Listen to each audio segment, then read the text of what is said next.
This barrier of light is talked of time and time again by independent witnesses.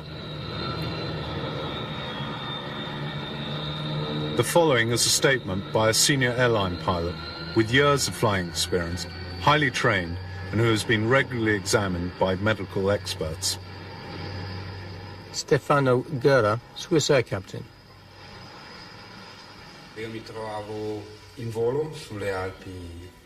I was flying over the Alps, in the region of Biasca, at 5,000 meters, when I saw a light to the north, which a few seconds later I lost from my field of vision. I didn't manage to see it again.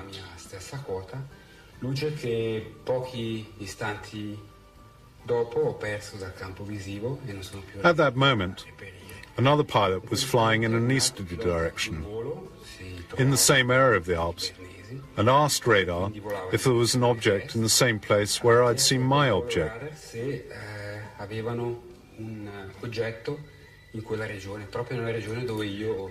It wasn't visible to radar control. The pilot said he saw a strange, unidentified form, which corresponded to the one I'd seen in my airspace.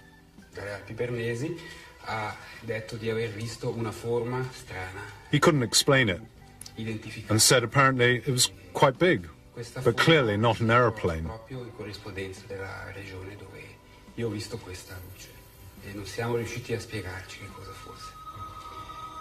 Ho avuto occasione di parlare con questo pilota, lui ha dichiarato di aver visto una forma che apparentemente sembrava estremamente grande, abbastanza aguzza, circa 3 volte di lunghezza per 1 volta di altezza, e appunto non era identificabile come un aeromobile, non era identificabile come né piccolo aereo né aereo di linea. Quindi non poteva could it have been a meteorite? trattarsi nemmeno di un meteorite? No, perché un meteorite sarebbe stato No, because meteorites move, and this one was stationary. Posizione fissa e è poi sparita di seguito.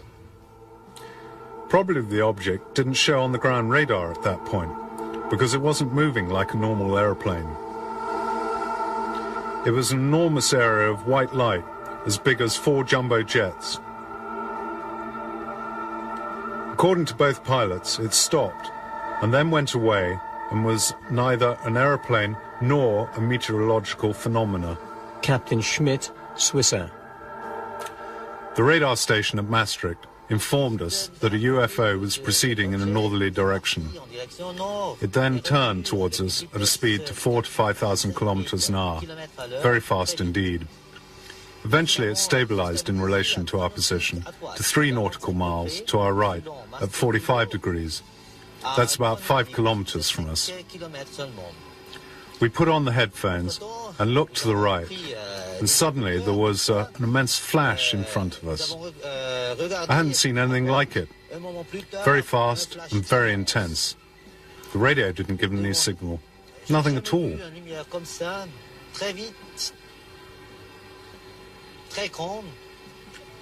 Maastricht told us that the object stopped for a minute behind us and then went south at great speed.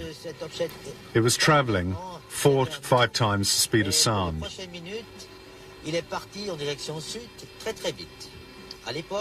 Later I read the report of the radar controller. After checking the data, he wrote the speed was double that, which means it was 10 to 12,000 kilometers an hour. It went away in a southerly direction. It returned and went away again. It was as if it was playing hide and seek with us. The UFO was enormous, very fast, and it was flying at 10 to 12,000 kilometers an hour. It was seen on radar and seemed to play with the airliner. Not behavior that you would expect of a military or experimental aircraft. And this is how another Swiss Air pilot explained his experience. Captain Peter Bircher, Swiss Air. Suddenly the object, which had flown with us for a while, veered and then at top speed disappeared, turning through 90 degrees. I think that this behavior would exclude a natural explanation of the phenomenon, since the object resembled no known flying object. It was practically suspended in the air in front of us. It then went away at high speed, veering at 90 degrees in relation to our route. No known flying object can do such a thing. Many civil pilots are reluctant to talk about their sightings of UFOs. They don't want to be ridiculed, and often they want to protect their flight crew.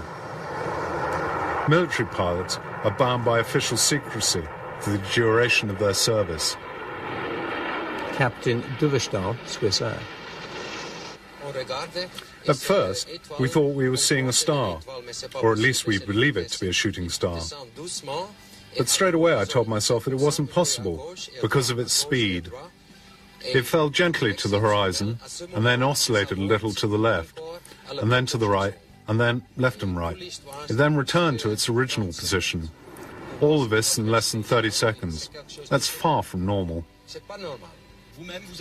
Have you spoken about this to military pilots? I've spoken to American military pilots in Alaska. They tell me that they've reported many strange things in those out-of-the-way places, but that they weren't allowed to discuss these things. So you think that the military pilots know more than they can tell about UFOs? Have they also observed this kind of stuff and just can't speak about it? Oh, sure.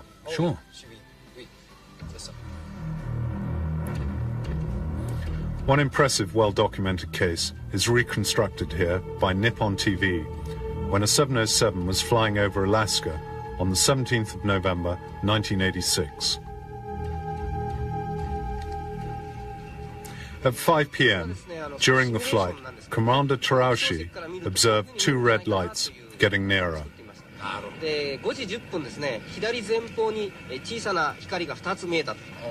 The control tower anchorage didn't detect anything present in the area.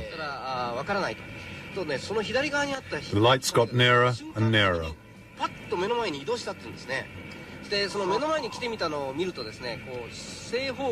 The three pilots felt a wave of heat. Then the lights disappeared.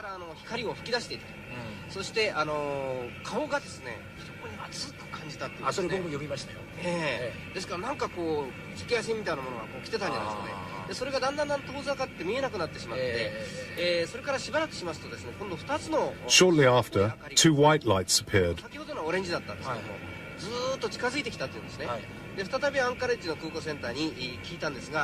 The radar screen indicated the proximity of the object, and the object began to shadow the aeroplane in the direction of Fairbanks, Alaska.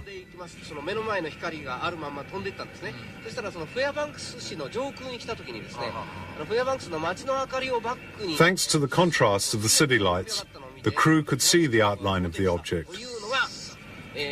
We couldn't believe our eyes. It was 30 to 40 times bigger than a Boeing 707. We tried to shake off this object, and I veered the 707 away. The control tower asked if we required the intervention of a military fighter. We replied that it would be too dangerous, as an El Al aeroplane needed to cross our flight path. Towards 6 p.m., the object disappeared. The sighting lasted for an hour. These are the sketches by Captain Terauchi.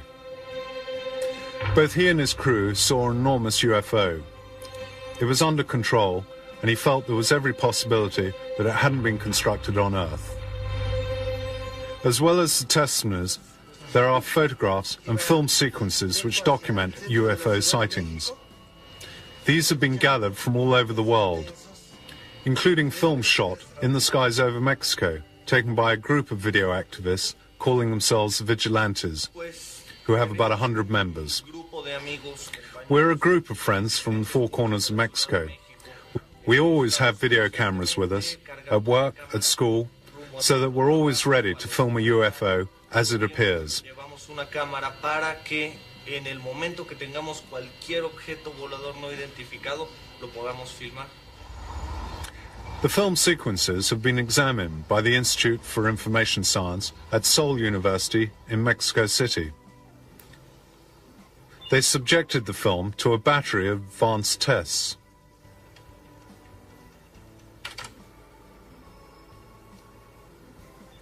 El trabajo consiste en lograr que Our work consisted of verifying that there were no distortions of the photographs or any elements of the detail in the video recordings which might have cast doubt on their authenticity. Besides computer verification, we also checked on the spot, interviewed witnesses, and evaluated witness credibility. En relación a visitas a campo, entrevistas, y ver si no hay fines de lucro o afanes de notoriedad de la persona que nos trae el material o que trae, hacen los videos o las fotografías.